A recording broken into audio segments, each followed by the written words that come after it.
It's very good morning to Dubbo Regional Council Mayor Matthew Dickerson. Matthew, good morning. Yeah, good morning, Richard. Great to be chatting to you again. Yes, indeed. And enjoying the rain, are we? Not really enjoying the rain. I I know there's a Rotary Destination Outback that's starting today. They've been putting it off due to COVID. They've been putting it off to rain. They've got some biosecurity issues. And now, when it's finally starting, I know the rain might have to impact their course a little bit. So we've had enough of the rain for a little while, haven't we? I think we have. There's some flood warnings there. We'll have those in our local news for you. Building statistics last night in council are building down a bit. What's the reason?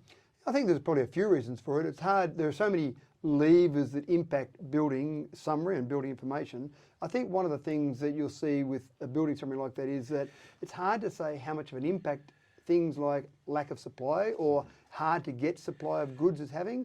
Just the lack of builders, and when I say lack of builders, it's hard to get a builder. If you want to build something at the moment, it's hard to get a builder. So you've got those two factors.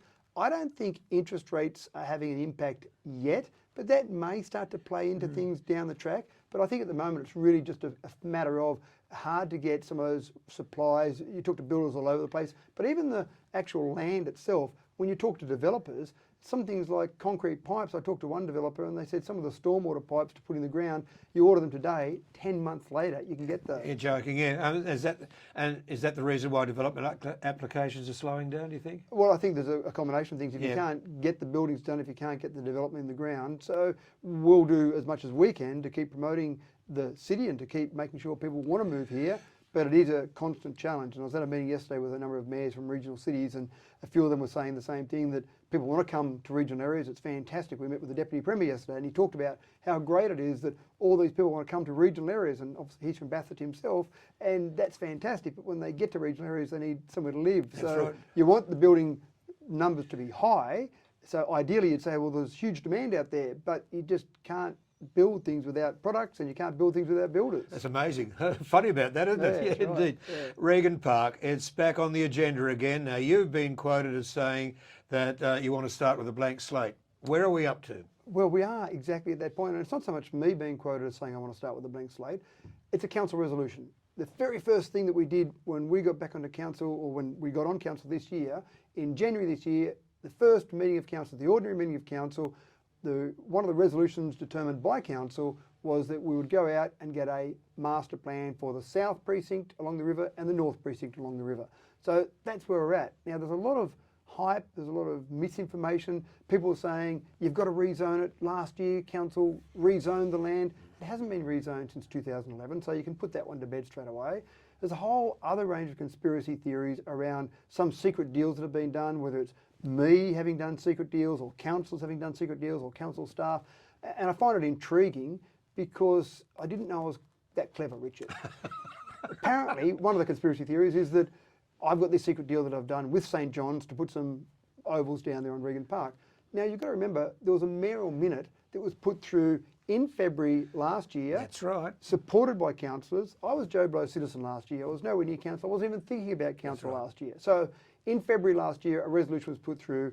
The old council was still on council for another 10 months. So if it was a really bad thing that happened and somehow some crazy conspiracy happened, they had 10 months to fix the problem. They did nothing about it. When we got to January this year, again, this council, not me individually, this council resolved that we would go out and look for a master plan and clean the slate, and away we'd go. But apparently, some tricky way, I've been pulling strings behind the scenes for all of that 10 months of the last council and then all of the 7 months of this council to have these secret deals hidden behind the scenes. And what people forget is that a mayor doesn't have much power.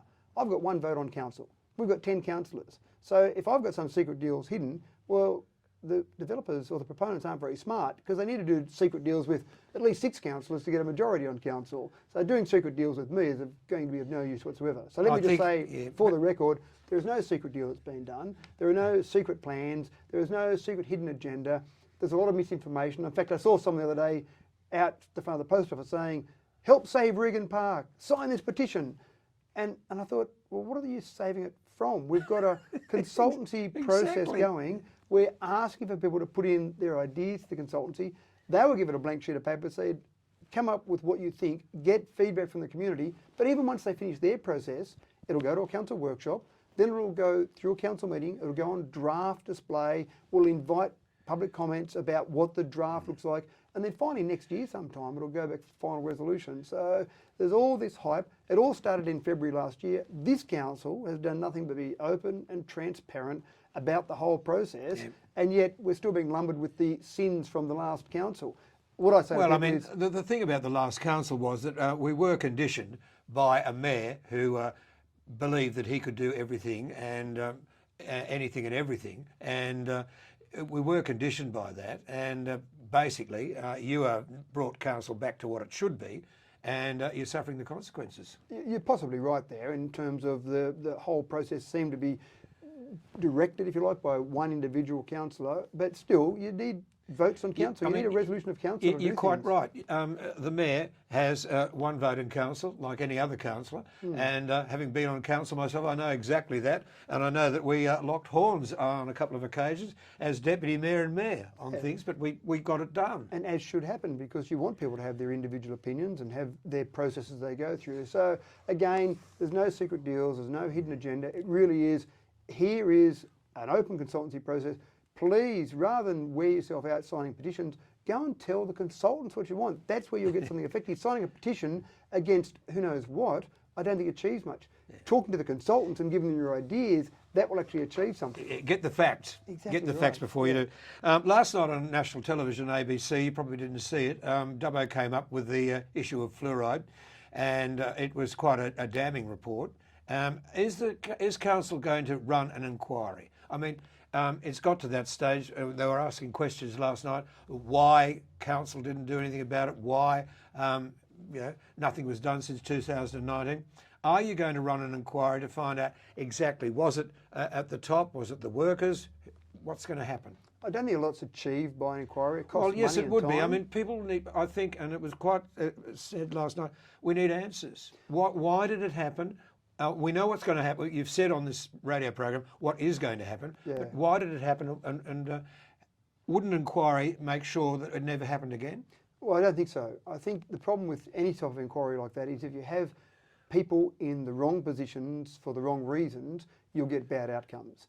And so when we've looked at it... Well, have we got people in the wrong positions at the moment? Well, I'd say no, because I'm the mayor, so I'd say the mayor's position's got the right person. No, I'm talking about workers now.